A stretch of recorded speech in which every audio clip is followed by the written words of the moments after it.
दोस्तों सुबह उठते हैं और ऐसा लगता है जैसे गर्दन किसी ने जकड़ दी हो। थोड़ा काम करते हैं, थोड़ी देर बैठते हैं, लैपटॉप पे कुछ काम कर लेते हैं तो गर्दन में बहुत ज़्यादा जकड़न हो जाती है, स्टिफनेस है, कड़ कड़ कड़ की आवाज़ आती है। जैसे कोई दाने जैसे पटकते हैं, इस टाइप की आवाज़ गर्दन के साइड से निकलती हुई देती है जब आप गर्दन को घुमाते हैं। ये बिल्कुल सर्वाइकल के लक्षण हो सकते हैं और सर्वाइकल स्पॉन्डिलाइटिस में ऐसा होता भी है। कुछ लोगों को चक्कर आते हैं, उल्टी आने की इच्छा भी हो सकती है। आज एक ऐसा बेहतरीन फॉर्मूला आप लोगों को बताने वाला हूं जिसको आप कुछ दिन यूज़ कर लेते हैं तो आपकी सर्वाइकल की समस्या हमेशा के लिए ठीक हो जाएगी। और सबसे बड़ी चीज़ है कि करंट में जो आपको अभी चल रही समस्याएं हैं वो भी ठीक हो जाती है। तो चलिए इस वीडियो को स्टार्ट करते हैं।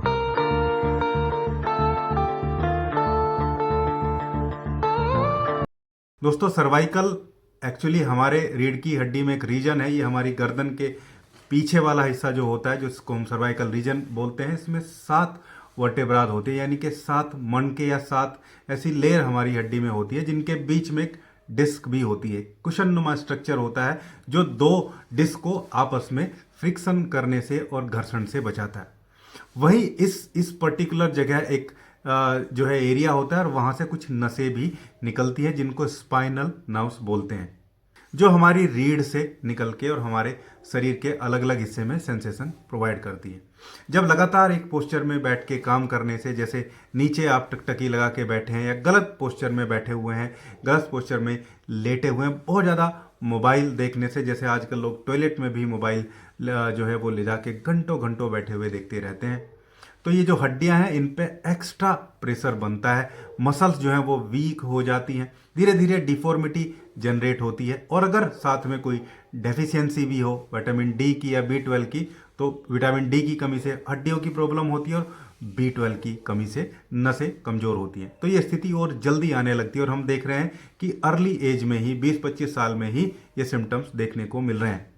पिछले 15 से ज़्यादा साल की प्रैक्टिस में मैंने देखा है कि पहले ज़्यादातर ऐसे लोग आते थे जिनकी एज थोड़ी एडवांस होती थी, 40 साल के ऊपर के लोग। लेकिन अब मैं देख रहा हूँ कि 18, 19, 20 साल के बच्चे जो लैपटॉप पे काम करते हैं, मोबाइल देखते हैं, वो भी आने लगे हैं, उनको ये सारी समस्या होती है। इस तरीके से गलत पोस्चर, गलत रहन सहन की वजह से हमारी डिस्क भी जो है वो बल्ज हो सकती है और वो किसी नस को दबा सकती है। खैर बहुत ज़्यादा देर ना करते हुए सीधा अपने फॉर्मुलेशन की तरफ चलते हैं। इस फॉर्मूले को मैंने 2 पार्ट में डिवाइड किया है, यानी कि आपको होम्योपैथिक शॉप पे जाके 2 बोतल बनवानी है, बोतल ए और बोतल बी। बोतल ए में 3 दवाइयां हैं और बोतल बी में भी 3 दवाइयां हैं। दोनों ही दवाई लेनी है। बोतल ए में जो दवाएं हैं वो नर्व की स्पेसिफिक हैं, नसों पे काम करती हैं और नसों पे हो रही खराब स्थिति, खराब समस्याओं से हमें बचाने का काम करती हैं। फॉर्मूला ए में जो पहली मेडिसिन है वो है सिमिसिफुगा रेसिमोसा।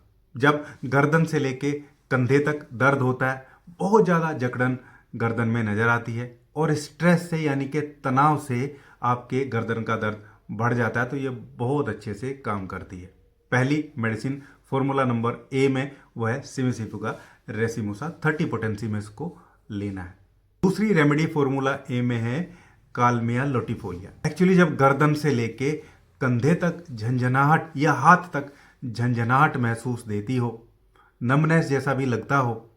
दूसरा, ये हार्ट की एक पेल्पिटेशन भी प्रोवाइड करता है, यानी कि गर्दन से लेके कंधे तक झंझनाहट है और एक अजीब सी घबराहट भी नजर आती है। रात में ऐसे लोगों की जो स्थिति है वो बढ़ जाती है और पेन ऊपर से नीचे की तरफ चलता है, तो ऐसे केस में ये रेमेडी बहुत बढ़िया काम करती है कालमिया। इसको भी 30 पोटेंसी में हमें फॉर्मूला नंबर ए में लेना है।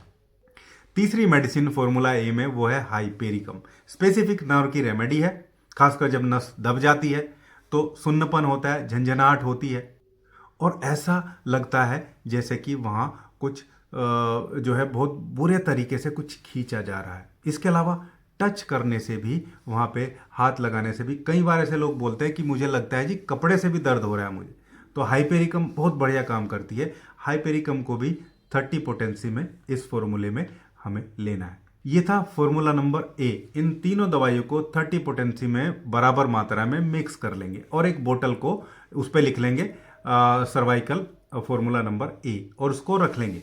फिर बाद में फॉर्मूला बी भी अभी बताता हूं और फॉर्मूला बी को भी इसके साथ में यूज करेंगे, उसमें भी केवल 3 दवाइयां हैं।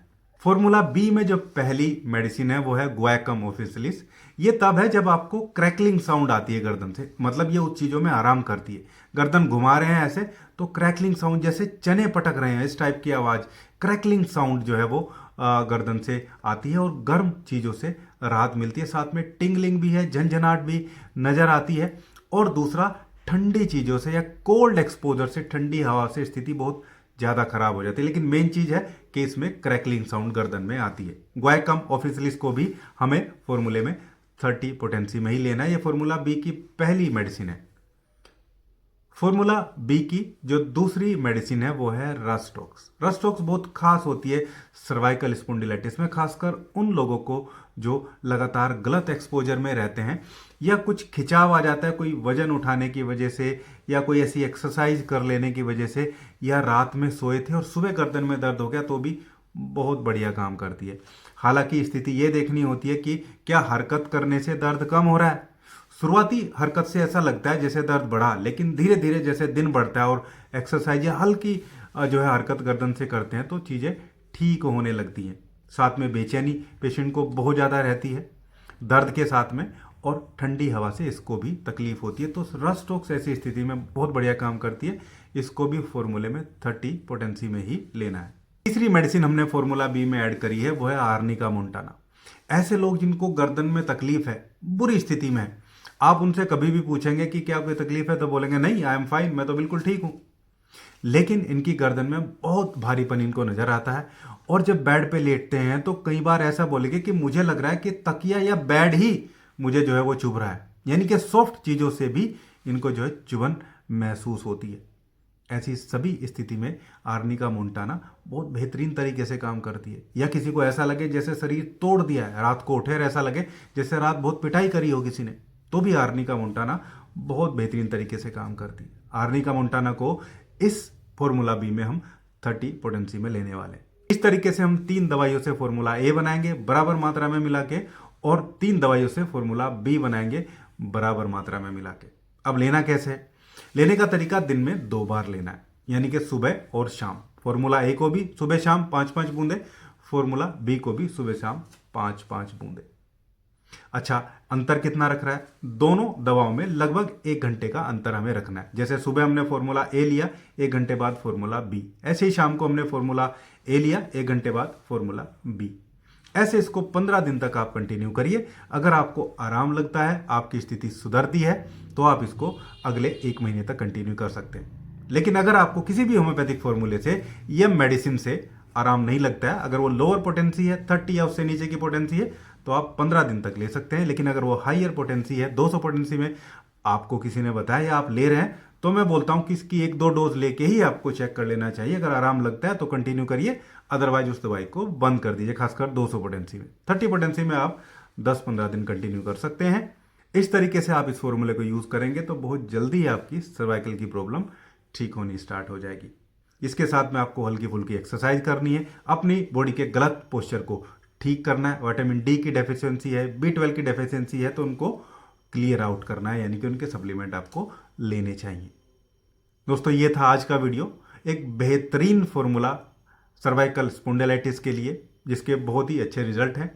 उम्मीद करता हूँ वीडियो आप लोगों को अच्छी लगी होगी। वीडियो अच्छी लगी तो वीडियो को लाइक करिएगा, शेयर करिएगा और चैनल को सब्सक्राइब जरूर करिएगा। Thank you.